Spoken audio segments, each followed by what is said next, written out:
In a wind-swept valley, where secrets clung to the shadows of ancient oaks, a woman named Clara carried a burden no one could know. Banished from her home, branded a disgrace, she thought love was lost forever, until a stranger's letters lit a spark in her darkened world. Dear listener, settle by the fire for a tale of forbidden love, courage, and a heart already born. This is Whispers Through Time. Clara Hawthorne stood at the edge of Willowbrook Village, her cloak heavy with the weight of autumn rain. At 30, she was no stranger to loss. Her parents gone, her youth spent caring for a sickly brother, but nothing prepared her for this: exile. The village elders, with their stern faces and whispered accusations, had cast her out. "You've brought shame upon us," they declared, their words cutting deeper than the wind. What was her crime?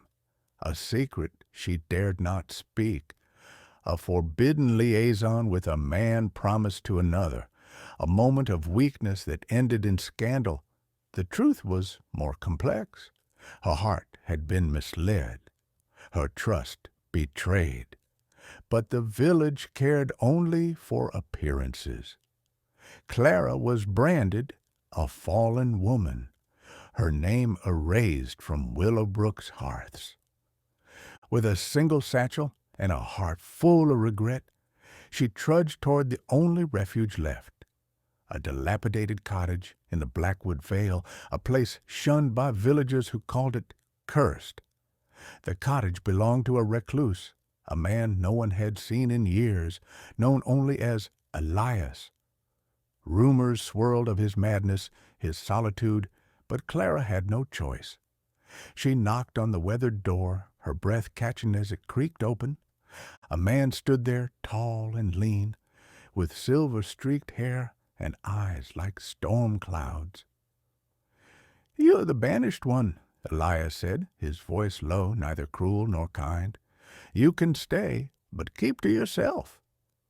Clara nodded, too weary to argue, and stepped into a world of shadows and silence. The cottage was a maze of dust and memories, its walls lined with books and faded paintings. Clara's room was sparse: a cot, a cracked mirror, a window overlooking the Vale's misty hills. Elias kept his distance, his days spent tending a small garden or vanishing into the woods. Yet there was a quiet dignity to him, a strength that intrigued Clara despite her resolve to remain alone. One morning, as she swept the hearth, Clara found a folded paper tucked beneath a loaf of bread. Her name was scrawled on it in elegant script. Heart pounding, she unfolded the note. "Clara, the Vale is not your prison, but your sanctuary. You are not what they say. If you wish to know more, leave a stone by the well. E." Clara's breath caught. Elias? Why would he write this? Was it a jest, a trap? Yet the words stirred something within her, a flicker of hope she thought long dead. That evening she placed a smooth pebble by the well, her fingers trembling with anticipation. The next dawn, another letter waited, hidden in a basket of herbs. "I see you, Clara, tending the fire with a grace you don't yet know. The world wronged you, but it cannot break you. Write back if you're brave enough." The words were a balm to her wounded soul, and Clara felt a warmth she hadn't known in years. She hesitated, then took a scrap of paper and penned her reply. "Elias, your words are kind, but I am a stranger to trust. Why do you care?" She left it by the well, and thus began a secret correspondence that changed everything. Weeks passed, and the letters became Clara's lifeline. By day she and Elias maintained their distance, exchanging only polite nods as they shared the cottage's chores. But by night, their words wove a hidden world. Elias's letters were poetic, revealing a heart scarred by his own past. I too know exile, Clara. I fled a life I could not bear, but here I found peace. You could, too. Clara's replies grew bolder, her pain spilling onto the page. Elias, I was betrayed by love, yet your words make me believe in it again. Who are you truly? Each letter felt like a step toward something dangerous, yet irresistible. She began to notice Elias's quiet gestures, the way he left wildflowers by her door, the extra blanket he placed in her room during a frost. One evening, as Clara read a letter by candlelight, your laughter in the garden today was music to this old house. I wish I could hear it always. She realized she was falling in love, not with a fantasy, but with the man who saw her scars and called them beautiful. Yet fear lingered. What was Elias hiding? Why did he shun the world? And if the village discovered their connection, would they tear her apart again? Her fears nearly stopped her, but Clara couldn't turn back. She wrote, Elias, I need to see you, not just your words. Meet me by the well at midnight. She left the note, her heart a tangle of hope and dread. The vale was cloaked in mist as Clara approached the well, the moon casting silver light on the stones. Elias was there, his silhouette stark against the night. He turned, and for the first time, Clara saw vulnerability in his storm-gray eyes. Clara, he began, voice rough with emotion, I didn't mean for this. I swore I'd never let anyone close again. Then why write to me? She asked, stepping closer. Why give me hope? Elias hesitated, then spoke, his words a torrent. I was a doctor once, in a city far from here.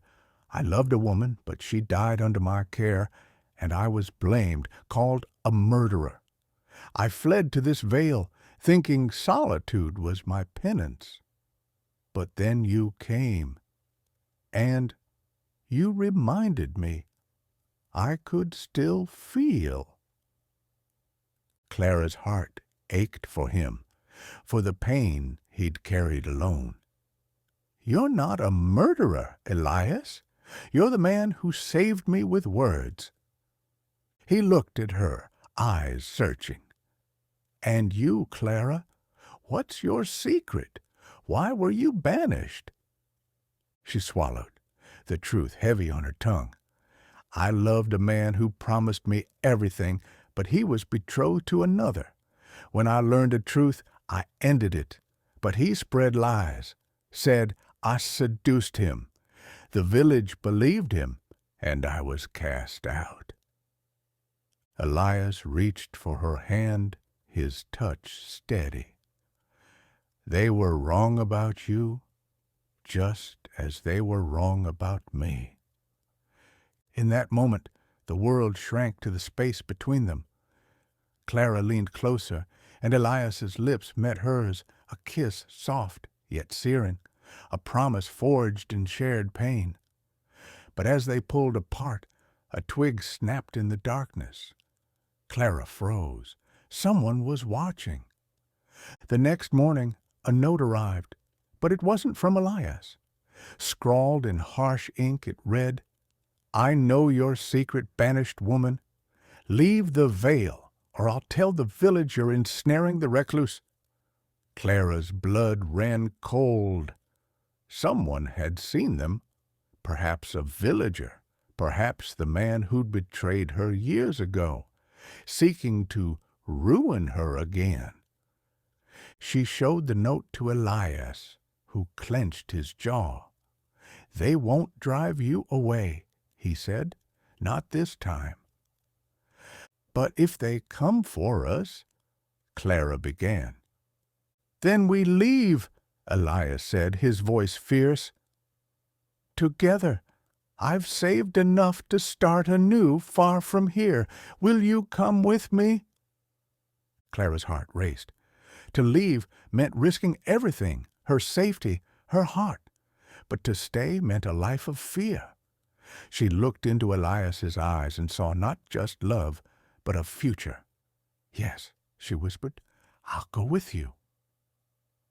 They planned their escape, gathering supplies and mapping a route to a distant town where no one knew their names. But as the day approached, danger closed in.